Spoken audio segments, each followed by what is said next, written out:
these in because maybe it might help buffer some of the sound.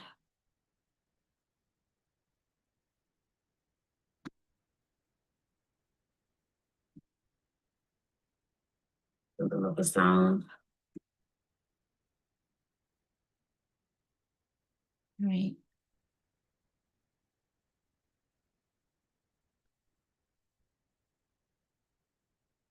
And then I have to mute it as well. Okay. Can you guys hear me here okay? Cool. All right. And I am going to check my phone. So hi, just so you can let me know once you've transitioned to the other device. And then while we are getting ready for that switch, once you transfer, then I will um, turn it over to you. But I'll give you a couple of minutes so you can get settled a little bit before we pop in. So while I'm doing that, I'm going to share um, a little bit of background on what we will be covering today. So hello, if you are joining us live, thank you for being present. And we are back into doing a Hopeful Space groups. We've been doing it for a couple of years now, and we're back with a new edition. And this group centers around transitions. So when we talk about transitions, we're talking about adjusting to changes, so changes that you experienced. Our first session was last week, and in that session, we just kind of helped with laying the groundwork for what transitions are, what they look like, how it's defined. And then also we went through a couple of tools actually that you can use to help you with adjusting to changes that you are experiencing in your life. So we are following up with session 2 on that because this is a topic that is very important. It's something that a lot of people have been talking about. In fact, a lot of the times that I see clients is because they're adjusting to some type of change, whether it's academic stress, it's they just had a baby, or they're pregnant, or they just got a new job, or they got fired from a new job, or they're experiencing a divorce. There's just so many different changes that occur in our lives on a regular basis that it's necessary to have this type of group. Don't know why I haven't had it before. But myself and Sahai Johnson, our counseling intern, will be co-leading our groups today, and we will be talking about this change. So what I do want to do is share my screen with you so that everyone can see, and if you can give me a thumbs up just to let me know if you can see it, that will be great. It looks like it's not pulling up properly here. So let me stop sharing and I'm going to Yeah. try to do that again. Can you hear me? I just like went out for a little bit. Yes, I can hear Okay. you. I can hear you. And I'm going to try to share my screen again. Let's see if it works this time. Okay, can everyone see the screen? Okay, Yeah, perfect. I can see it now. Okay.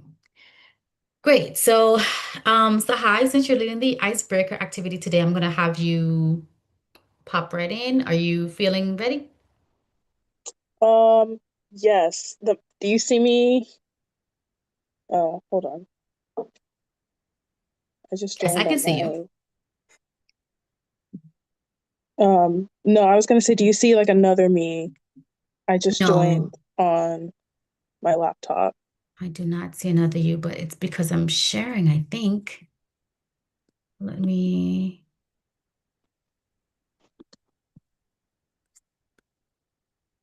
hold on. Let me go back. Yeah, I don't see another you. Okay, well, I can do it this way. Okay. All right. You want me to put the screen back up so you can see? Yeah, you can put the screen back up. Okay. Mhm. All right. So, for the icebreaker, I wanted to do something a little different, something interesting. So it's gonna be doing Would You Rather. You guys have probably heard of that before. So basically, I'm just gonna ask some questions on Would you rather this or that, and anyone can answer. You guys can answer the same one, whatever you want. So, the first one is, would you rather live in a world without music or a world without books? So either there's no music at all or there's no books at all.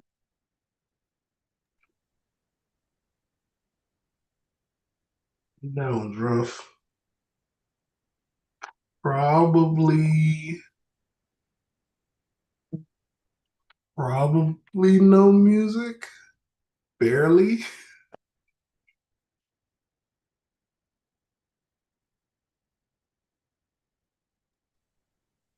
I would say no books, barely. Um, I love both. Like, I guess in my head, a book could be written or spoken onto a song, and so you can still be exposed to the storyline in some capacity. So if you just had someone reading a book on the background of like music or whatever, that works, right? Um, and I just wouldn't have a hard copy of the book or whatever. But I don't know, that's what I was thinking. That was a really hard one. Why did you say what you said, Terrence? Yeah, I guess I think music is really important, but in terms of, I guess, dual purpose or its ability to be useful, I feel like the written word is slightly just edges it out a bit more. Um, yeah, it's sometimes you need like for academic pursuits or whatever, you need to be able to actually see the words instead of just hearing them. So having it written as a thing, but it's really hard. Music is, I don't know that I could actually live in a world without music. I feel like it would be very hard. And then I don't know if this world with only music is only certain kinds of music, or is it like a mix of music? Like I don't know. I'm not Right. sure. Um, but I guess we'll see what that looks like. So we're gonna move to another either or as Sahai is working to get back on. She got kicked out. Yes. Um, so would you rather be in a world without fruits or a world without vegetables? I want to say vegetables off the top of my mind. Um, Why? I like fruits. The thing is, vegetables aren't really a thing. Um, You said vegetables aren't really a thing? nah, they're not really a thing. Um, I mean, I guess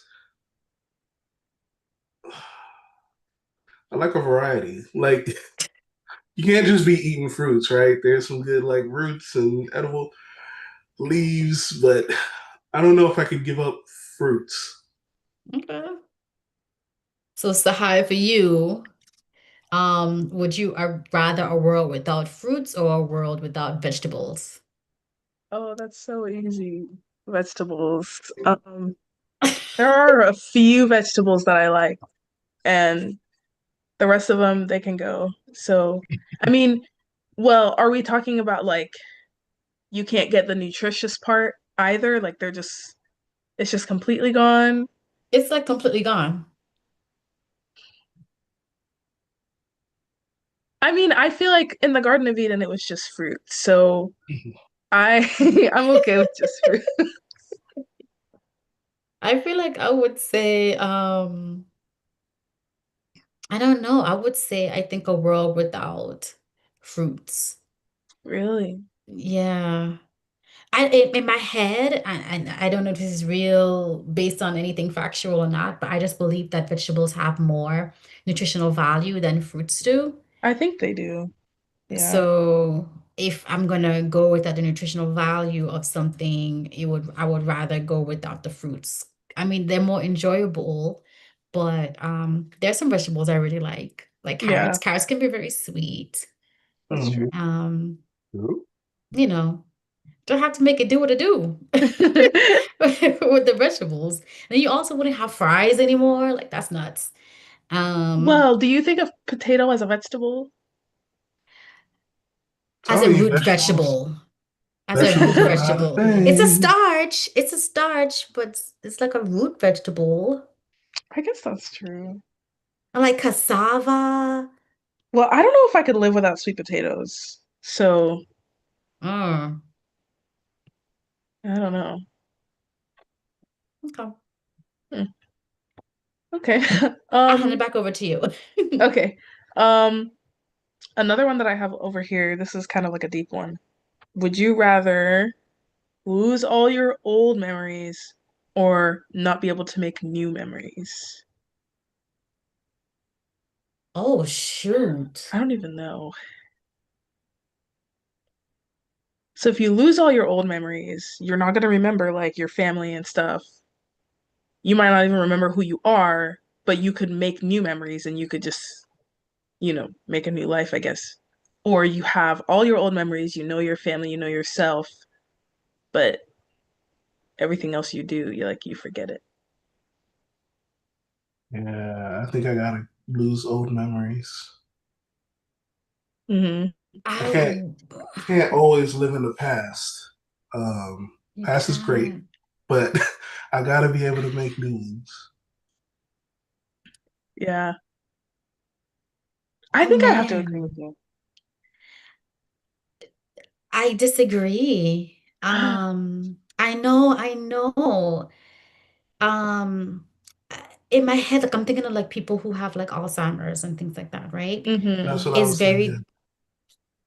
very challenging for them to form new memories, so they kind of get stuck Hmm. in the past and they seem to navigate the world just fine. So I feel like I would rather do that because it's something that is known of a Oh, response yeah. than to go into an unknown and just kind of leave things up to chance.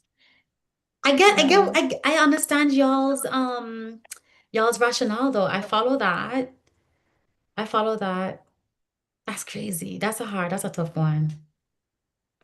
I understand yours too, though, because I'm thinking of like, if I forget everything, right? And I know different psychologists have different, theories on this, but I really believe that you are your experiences. So, like, would I be a different person? Would I have a completely different personality? If I like met my husband again, would I fall in love with him again? Would I like, I don't know. I And that was one of the things that came to mind too, like my current relationships. How Hmm. would those change? And I think the issue, and maybe this isn't an issue, but I'm actually content with the way my life is. And so if I lost all those memories, then I wouldn't be content. I wouldn't be happy. I would always be searching for something, and I don't know if with the creation of new memories, if I will ever find it. So would I be lost Hmm. forever? And then have to rely on the new memories. And then when people find out, oh, she can only remember current memories, and all the people who have been disloyal or who may have been mean or whatever, I wouldn't know how to navigate Yeah. those relationships and those interactions because I would have no knowledge of it. And that's crazy. I can't imagine someone getting over on me. I see it as that, like, you guys leave me alone. It's just, I don't know. That's just. in my head what I'm thinking. That's my rationale. I'm sorry. That's not Actually, I well. am not sorry. I will not apologize for my rationale. I don't know. I have full confidence in my capabilities. Um, not to say your point isn't well taken, but Hmm. for me, like I think there's a lot of mistakes learned along the way as you figure things out. Hmm. And I think that you are a result of that journey, right? So maybe you're not the same person, right? Um, but I have no question in my ability to, given a reasonable period of time, achieve a similar state of contentedness. So, Mm. Hmm. Hmm. and it's all about the journey for me. So I would do the journey He's like, forget all y'all I know now. I'm ready for something clean new. slate, clean slate. I'm not mad about it. Okay. Yeah. I don't know if I ever skipped to Oh, this yeah. one. Okay. Any You want to do others, or another should we one? go ahead? I mean, let's look at Yeah, I time. was gonna say I think we could go ahead into Yes. discussion. All right. So let's talk a little bit about, and I have to move you guys' heads. Sorry, it's in the way on my side. Let's talk a little bit about academic stress. Um, Academic stress really exists for, I would say, maybe almost every age in some capacity. Whether you are a parent that's teaching your children, or if you're school aged from K through 12, or at college, at a tech school, learning some level of certification or training program, I would consider all of that to be some level of academia, right? Um, and then even for the teachers, the whether it's the actual teachers in K through 12, the professors, faculty, they experience some level of stress as well. And academic stress, it is defined as the physical, emotional, and mental strain experienced by students due to academic demands. I would also add, and the teachers, right? So everyone can experience their own levels of stress along the way. Um, I want to go to discussing this a little bit. Like, what does this look like for you, and what are some of your concerns? And I don't know, Sahai, if you wanted to take over this part of the discussion. Yeah, why not? So the first question says, can you share a time that you felt overwhelmed by academic stress? Um, so I don't know how, much in any kind of schooling setting that the two of you are. Well, you're Lene, are you getting your doctorate or you finished or I am just I tripping? finished. Okay. Oh, Thank congratulations. you. That's amazing. I'm so proud of you. Graduation is Wednesday. That's awesome. Mhm. So, okay. So That's then, why I'm out of town. oh, that's awesome. Okay. So you could definitely, I mean, I'm sure you would have something to say about academic stress if you've ever felt overwhelmed. Hmm. I have. I used to get these repetitive dreams that I was not performing. Like I was missing classes, or I was supposed to be in a class and I was in the wrong class, or I didn't have all the materials, or there was some project due. Like just dreams. And I started looking at it and I noticed that other people were experiencing very similar dreams who were on similar levels. I don't recall ever feeling this level of stress when I was like in grade school. It's only when I started college, it was the bachelor's, the master's, or the doctoral program. It's just I've never had dreams that have impacted me to a point where I wake up and I'm like, do I have something due today? There's something I should be doing. And every so often I'm like, did I do everything I'm supposed to do? Even though I'm done. Like Mm. it's bananas how sometimes the pressure of academia, how it just consumes consumes your entire world. Yeah. So definitely overwhelmed. I've always felt overwhelmed. Hmm. Or felt like I've been missing something if I'm not overwhelmed. It's either I'm one of two states, either I'm overwhelmed or I'm not overwhelmed, and because I'm not overwhelmed, I might be missing something. Yeah.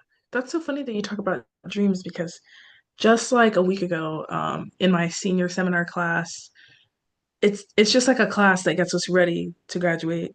And one of the things we have to do is this interview. Like you're pretending that you're going to grad school or you're pretending that you're getting a professional career. And I also had a presentation and it was during the same week. And I woke up at like I think it was 2:30 in the morning. And I was like, oh my goodness. I was like, I scheduled them for the same time. I scheduled my presentation and my interview for the same time. And I was like, Mm. I woke Gabriel up and I was like I was in like a stupor or something. I was like I failed. I was like the world is ending. I don't know what I'm gonna do. I was like I messed everything up. I'm gonna fail college. And then I like went back to sleep. And then I woke up the next morning and I checked and they weren't even scheduled on the same day and everything was fine. And I was like, was I really that stressed about either one of those things to where I'm waking up at 3 a.m. Mm. like half asleep, half awake, not even knowing what's going on. So it's just interesting how you mentioned that because sometimes we can be stressed about something and not realize it, but it comes up in our dreams or it comes up in our eating patterns or something. But until that happens, you don't realize, like, oh, I was really stressed about this thing. Hmm. Hmm. Well, you guys sound like great students. Um, I don't, typical academic stress doesn't really affect me. School's incentive system doesn't work for me. So it is essentially a set of chores I feel like I have to do to achieve a goal. I just don't care. Um, Ironically, I love to learn. So, like, learning school is fine. Going to school, learning, doing class and all of that. Even activities or projects are fine. But, like, I don't like studying and stuff like that. So, in general, I don't know. I just kind of, mosey through school. And if I failed, just did it again. Like, eventually I'll learn it. So that's not something that's really bothered me. I will say that I do, as part of my job, there's a lot of learning, and learning without context stresses me out. So if I don't care, or if you can't convince me that this is relevant in some way to something I care about, then having to learn it does stress me out. That makes sense because, like, in college, that's how what a lot of people feel with gen eds. Like, um, you you have to try so much harder to get a good grade in like a 100 level gen ed class than a 400 level class major class because you're not interested in, I don't know, physics or something if you're going for psychology. Like you just it doesn't really have anything to do with what you're interested in. So I definitely get what you're saying. Um, so I know, Terrence, you said that it doesn't really affect you that much, but if it does, have you seen it or Lene affect your physical health, your mental health, your relationships, maybe your like I talked about, your eating patterns, anything like that?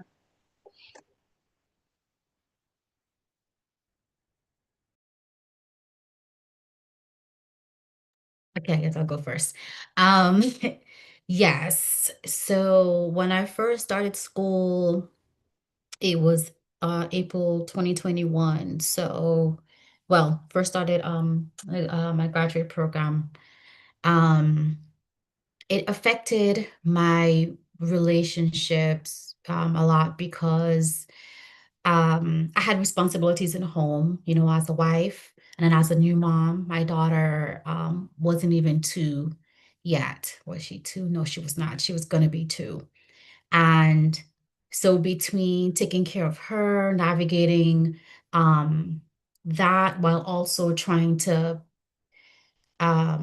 rebuild, not rebuild, but reconnect with clients because I was on a somewhat of a maternity leave and I had lessened my caseload dramatically or drastically. And then having to like rebuild that caseload while also going to school, I realized there was just a lot that I couldn't do, you know. Um, I had disseminated tasks to my husband. I had made him select three things that he could take care of. And before I was happy and able to take care of everything, even though when we did marriage counseling, we spoke about sharing all the tasks pretty evenly. But in my head, I guess the way that I grew up, my understanding was that I would primarily take care of everything in the home, so he can focus on being the breadwinner. But I would still also work. I don't know why that was in my head. I don't know. But again, it's still being in school. I had less time. I was more tired, couldn't do a lot of those things. So it impacted that. It impacted my ability to go to the gym, work out, which I really enjoy doing. And if I don't get enough sleep, I will forfeit going to the gym or forfeit taking care of a task at home so that I can cover deadlines on assignments as needed, including work. I think what you like that last thing that you just said is so real because I was even just talking what was it? I don't remember why, but we were discussing like wellness, different types of wellness. And I think we were talking about physical wellness. And we were saying that in college, you are given workloads to where you're not like, you're expected to get a very little bit of sleep. You're expected to stay up until 1 or 2 a.m. trying to get deadlines in. I have a professor that I have her in two classes, and for each class, she sent out an email saying that in addition to class time, we should be spending about 15 hours a week on the class. And I was like, no, I don't spend that much time on the class. But I'm like, like, why would you think that we have 30 hours a week to spend on just two classes when I'm taking six or five other classes? So I think it is kind of interesting. And Terrence, you talked about like kind of the systems of school and kind of how school works that I feel like sometimes it adds to our academic stress that it's not exactly engineered for our health, or it's not always set up to really give us what we need.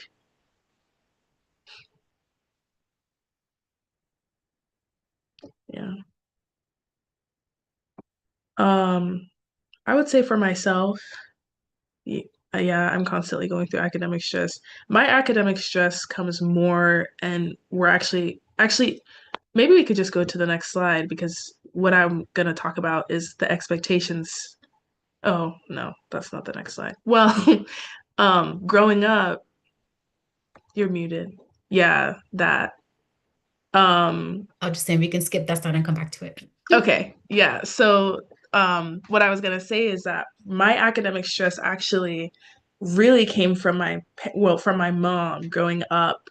I was not like how you're not allowed to like sneak out or go to parties. I was not allowed to have bad grades. And um there was not a lot of like discussion about it. It was just like I was kind of told that like you are like I think I remember my mom actually saying to me that when she gave birth to me, she thought I was going to be her last child. And so she told herself that I was going to be the best or I was going to fulfill all the things that she had ever wanted. And so um I remember when I was in third grade, I had a C like in a class. I didn't even end the class with a C. I think I ended it with a B, but I had a C for a period of time and I threw up because I was like that's just how much stress I was under. So it's like it was taught to me. And then when I got to college, no, I didn't have my mom hanging over me anymore about my grades, but it was like now this is who I am. Um, and I struggled a lot to accept that I might not be the best at everything. Um, I might not always get the exact grade that I want. Um, but yeah, I think that ties right into the expectations, and the definition that we have here is the standards or demands that are placed on students or, anyone in kind of an academic circle. And it can be by you yourself, it can be by your family, your friends, it can be the educational institution, it could be your boss, whoever it is that I feel like anyone in your life really that their opinion matters a lot to you and the way that they see you matters a lot to you. Um, do you want to go back to the stress straps slide, or do you want to just go to discussion on expectations? Looks like Terrence was going to say something. Oh, yeah, go Yeah, ahead. I do have some thoughts. I think that's interesting. The comments about expectations in relation to academia, specifically because academic stress is kind of not a natural thing. It is a societal construct, right? So we didn't, it's like you could imagine a life where many people do go through life where they don't have to deal with formal academia, right? Um, um, Using myself as an example, I'm hard headed as hell. And I've always known that being able to perform well in academia is not representative of being able to perform well in the real world. Um, yeah, I was ahead from very young age. So all through elementary school, I would say until maybe senior year in high school, I was ahead of the curriculum. So being able to pass a test didn't really mean anything to me because I knew the material, right? Or I could learn the material. And I think it's interesting that, you talk about expectations. I think that it's always us, right? We always put that stress on ourselves, the stress of not disappointing the people who are important to us, whether that be your boss or your parents or your family or your teachers. Um, and I've always questioned when it comes to school how healthy it is to have that pressure, right? Um, for example, I know people who have done 5, 6 years of engineering school and then said, I cannot be an engineer, but I got to finish because people expect me to. Or doctors who come out with 500K in debt and don't want to be a doctor, right? And the expectation is that you will do this thing for whatever arbitrary reason, and that puts stress on your life and your relationships when maybe that's not really what you want to do. I guess I'm just wondering, like, it sounds like that's affected you, maybe both of you. It's not really affected me, but how do you balance that with with living your life and finding happiness and contentedness? That's a really good point that you make. Because it's almost like it's just the people, I guess their family structure, the way that it's set up, these expectations are kind of built up here, and people are constantly trying to perform or even maybe even outperform the expectations, but then the expectations don't actually meet goals, like actual goals that the person, it maybe might meet the goals of a parent or a mentor or whatever the case is, but it may not meet that person's actual personal or career goals. And so it's like, how do you balance the pressure, the expectations to perform, while also going after what it is that you need and seeking contentment in what it is that you're doing.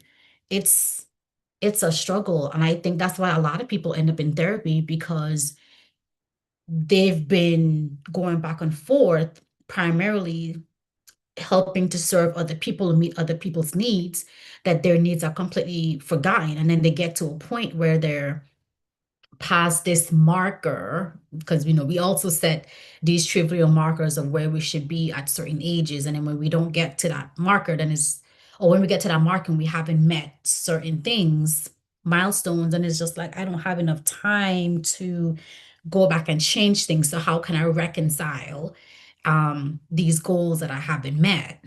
Um, but going all the way back to the academia part of it, had they not tried to focus on the expectations of other people, um, and focus more on their own, they may not have the overwhelming academic stress or that pressure.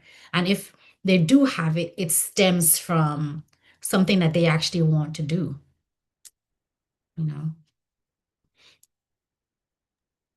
I think like the simple answer would be don't worry about what other people think of you, right? Or don't worry about what other people want from you. And it's not that simple, you know. I know some people that they their parents have sort of in a way guilt tripped them by saying, I'm paying for it, so you need to go to college. Or like I know this one girl that she said her parents have her entire life planned out for her and she had no choice. She did not have the choice to go to college or to not go to college. And part of it was because her dad wanted to go to college. He wasn't able to. He went to the military and now the military is paying for her college. So they're like, well, you have to go. The military is paying for your college. And then I know some people that say, well, I didn't really want to go, but my whole family is in poverty and they've told me that I'm the only way out. I'm going to be the savior. I'm going to be the one that becomes a doctor and pulls everybody up and out. So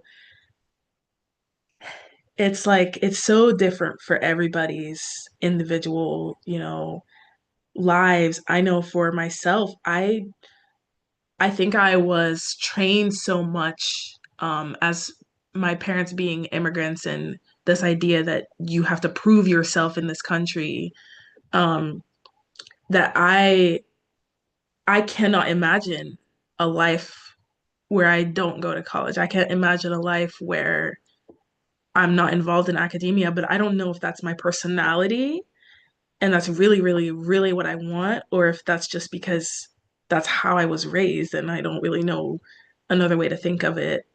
Um, so yeah, it's so different for everyone, but I do feel like to some point you have to be able to say, okay, mom and dad, uncle, whoever, this is my life. And I want to include you guys. I want to think about, you know, what matters to you, but this is my life. And then you just have to navigate that. Yeah, I agree. And I think that it's tough to try to do both. Um, and I'm wondering if we should do the stress traps or if we should do the discussions and then move forward, or what do you think, Sahai?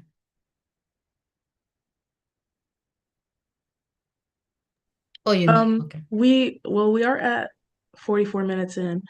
Um, what the other activity that we have is the coping skill cards. I kind Mhm. of feel like that one is an important one because it gives you like something to go home with. So maybe we can move to performance pressure and then do the skill cards. If that's okay with you. Agreed. Yeah, that's fine with me. Good call.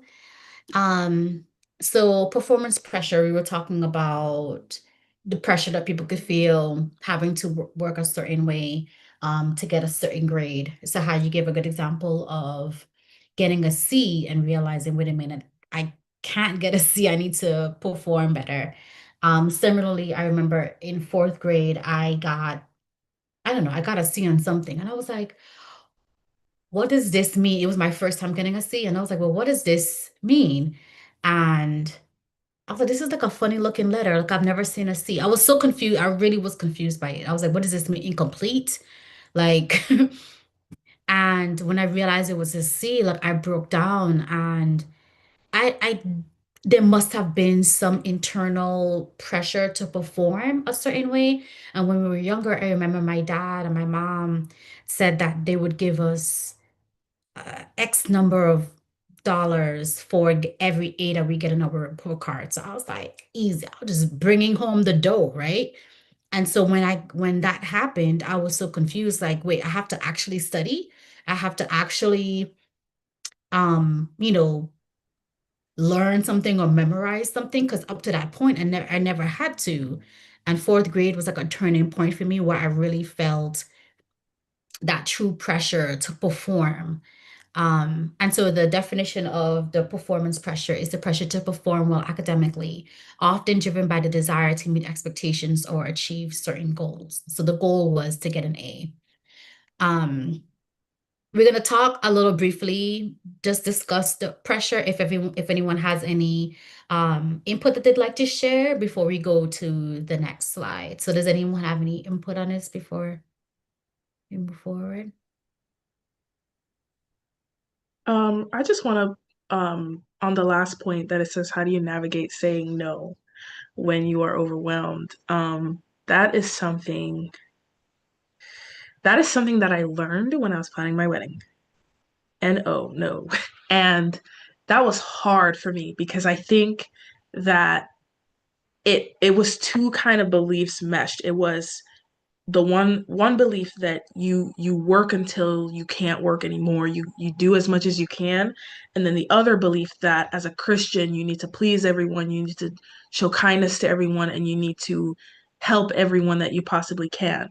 And those two things made me feel like saying no, that I wasn't allowed to say no because, well, what if they have no one else that can do it for them? What if this or that? Um, and I over time started to learn, one, that people will ask you to do something, and it's not always like a life or death. Like where I work at, we it's nonprofit for the kids. For a while, things changed, but we did their laundry. We got them free uniforms.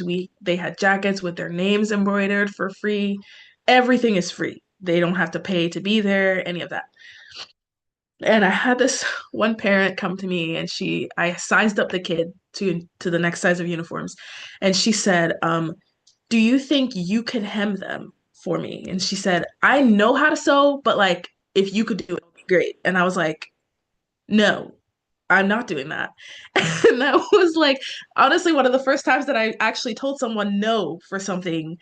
And it just made me think like that was not a moment where like, oh, if I say no, the child is gonna trip over his pants and he's gonna get a concussion, and like he's okay, the mom is okay, and if she really wants to hem his pants, she will do it herself because she knows how to. So I don't know if I have all the answers on how to learn how to say no, but I do think that's a very important skill for everyone to know how to do. Yeah, I feel like navigating no, it definitely is a challenge. I agree with you on that. I think the difference between people always like to say that if you don't help other people, that you're being selfish, right? And so that's um, the flip side of the coin if you're not overly helpful and people pleasing. But that is false. That's false news. It's false information that people tell you to guilt you into doing something that they want you to do for them because it makes their life easier. In fact, what is actually happening is that they're the ones being selfish. And so I think sometimes people muddy um, what's really happening in situations so that other people feel responsible or feel pressured to perform or do something. And it's a form of manipulation in something that I've talked about before. I spoke about like emotional intelligence and the different factors of emotional intelligence where you can use emotions to facilitate thought, right? And I think a lot of people believe that what that means is that you can get someone to do something, but there's a difference between influence, which is positive, and then manipulation. So when you end up in a situation where you have to make a decision on helping someone or not, you have to determine is this person influencing me to do something that's going to be beneficial to me and to them, or is it only beneficial to them, which would then mean it's manipulation of me and my task or my skills or of my time. And I think being able to tell the difference between that would ultimately help you be able to navigate saying no in a situation, especially when you're overwhelmed. Especially, you really should Mhm. navigate saying no, period, whether you're overwhelmed or not. Mhm. And then when you're overwhelmed, it should just be an automatic no. I'm overwhelmed. So I think part of it too is learning your capacity, learning what your Yeah. limits are, learning how much you can navigate. Like for instance, this morning it was supposed to be a workout day, but I stayed up last night late watching TV. Now, as a result, I went to sleep at almost like 11:30 midnight. I naturally, regardless of how much sleep I get, for the most part, I naturally wake up between like 4:30, 5:30. I think I woke up maybe about like 4:50 something today. And I decided she's not going to work out because I still have to forge ahead my day. I can't I can't impact my day by going to go work out, getting myself tired to then have to come first thing 7 o'clock, wake up, baby girl, get her ready, jump into supervision right after that, then jump into a session at 9 a.m. It's just at some point I told myself no. Sometimes telling no also has to be to yourself. Like you have to say no to one thing so that you can have the capacity to take care of something else. So I agree with that. Any other points or comments before we go to the next slide? Okay. All right. So I'm going to have Sahai lead the coping skill cards activity. And we can probably end things here, I would say. Yeah. Okay, so the coping skill cards is just I don't know if you guys actually have like paper or cards with you. If you don't, you could just brainstorm. Mhm. Um, good job. But basically we're just gonna write like 3 or 4 things on your card or your paper or whatever that you have. Um, or maybe even at a spot like on your phone or like if you have like a notepad on your like your laptop, something that you will see often. Um, and think like techniques that you can use when you're stressed or when you're struggling with these, or maybe like a saying that you can say to yourself when you're struggling with saying no. It could be a breathing technique. It could be um a positive like self-talk, like I am capable, I am strong, whatever you want to put on there. And then when you guys are done, we'll do that quickly, and then if anyone wants to share, we can share.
All right, we'll do like 1 more minute and then, unless you guys are done.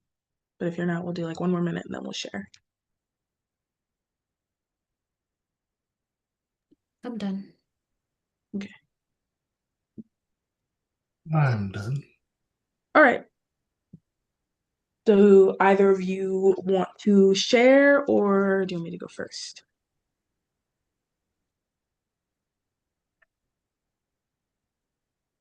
All right, I'll share my first one.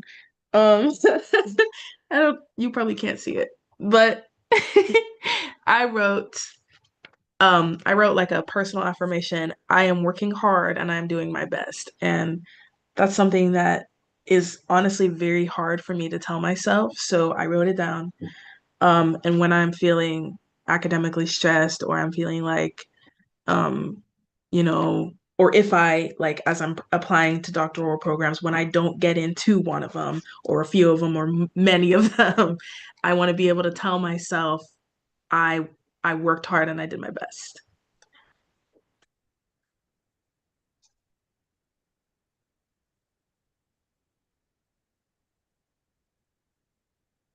Um, Mine is pretty simple. I kind of live by the mantra, do a few things well. Um, you can't, you cannot be everything to everyone. I'd rather have a good impact than, you know, just no impact or a bad impact. So I do a few things well, and that means categorizing what I'm good at, matching that, and then knowing when I need to cut off, like when my plate is full.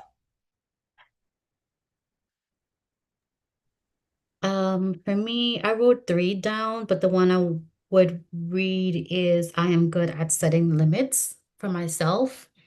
Um, well, and I made sure I mentioned for me because I know what are limits for me and it may not necessarily be limits to other people. And so I just kind of wanted to make sure that I'm honoring who I am and my capacity, um, and knowing when to adjust as needed. Awesome. I love both of those. Terrence, I love what you said about doing a few things well. Like I think sometimes we just get so caught up in trying to be good at everything, trying to be the best at everything. And I always think of, and I think I'll write this down, of the quote that says, like, you should never be the smartest one in the room.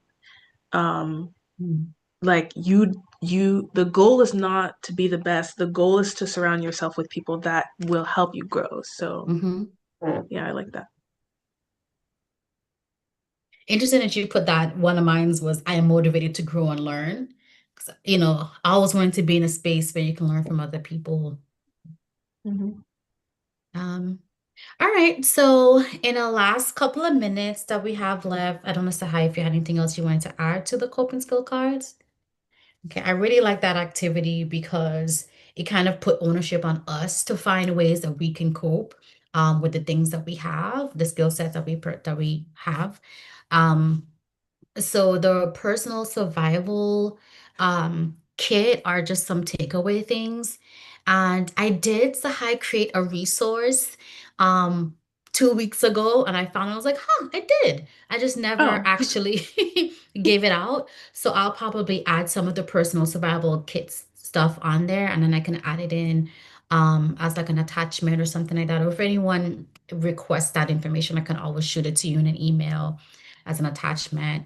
But the survival kit says create a personal stress survival kit that includes three go-to coping tools. You can use your cards that you can use when you're feeling stressed. It can be a physical collection or it can be a list of strategies that you feel like you can use and plug into as needed. Um, and just to summarize, we spoke about academic stress, we spoke about academic expectations when it comes to academia and the performance pressure that we experience as well. So we have all these coping strategies. So we're not just talking about this stuff just to talk about it, we're talking about it so that we can use and implement them as well. All right. I mean, that about wraps it up. If no one has anything else to share, then we are set and good to go. And it was a pleasure co-leading with you against the high and for you being present, Terrence. yeah, that was awesome. Thank you guys, and I'll see you both next week. Hopefully. Absolutely. Oh, I won't be here next week, but No, you Charity will won't. be here next Yes. week. Yeah. Right. And Terrence, hopefully I'll see you next week. All right. Alrighty. Take care, you Bye. guys. Bye.